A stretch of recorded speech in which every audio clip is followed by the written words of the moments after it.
I thought I'd show you my technique of blending two exposures into one to get the correct exposure on the front of the house, and then a correct exposure for the sky.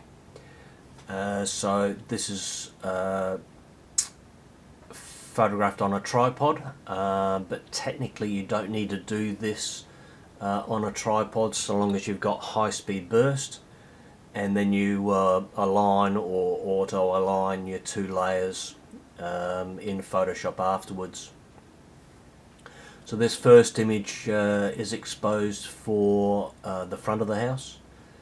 I took this on a really heavy rainy day, but we got a bit of a break in the clouds and the sun popped out.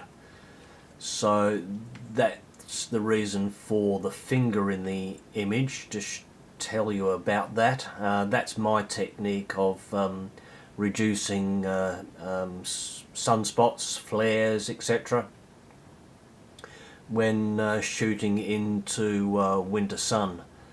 So I tend to put a thumb or a finger well into the sky, and just to cover the sun area, and that tends to eliminate any flares or sunspots on the image underneath here.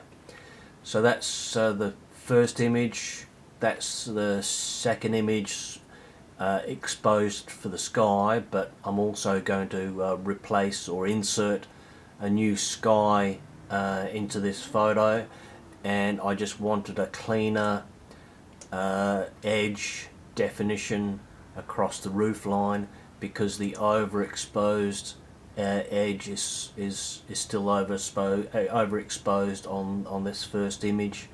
So I'm just going to use this second photo to get a bit of a cleaner edge. So they're saved as JPEGs, so Control A, Control C to copy the photo. Don't need that file anymore. Control V. Now I've got a shortcut that auto aligns an action that I've recorded, and I'll just play that action now.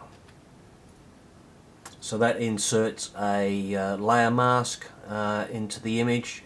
So this area down here is correctly exposed, and I'm just going to reveal the layer underneath for the sky, the correct exposure, or close enough correct exposure for the sky. So white mask, black brush, choose the size of your brush, make sure your opacity is 100%, and then just brush over your image.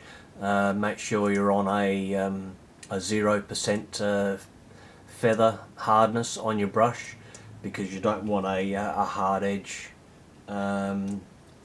brush on this image. And I tend to sort of go over the top of the roof line to sort of blend in that line through there, and then sort of all of the sky.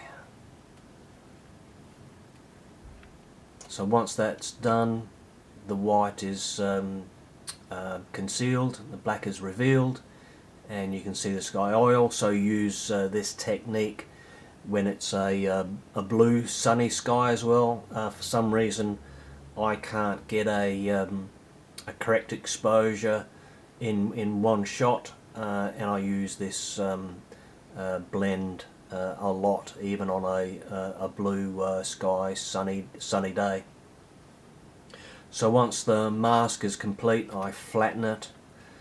Again, I'm a little bit more manual than other people, so I draw out guides to straighten the image.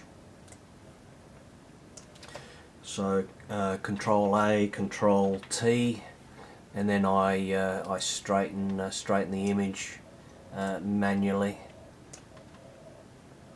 and then So do that, and the bottom, and we just get all the lines all squared up.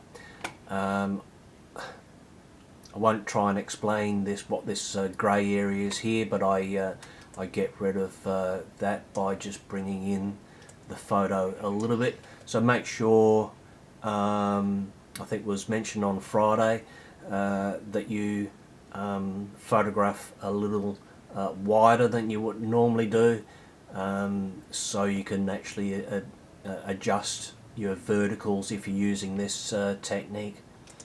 So flatten, I'll get rid of all the selection and the guides just to sort of clean up the image.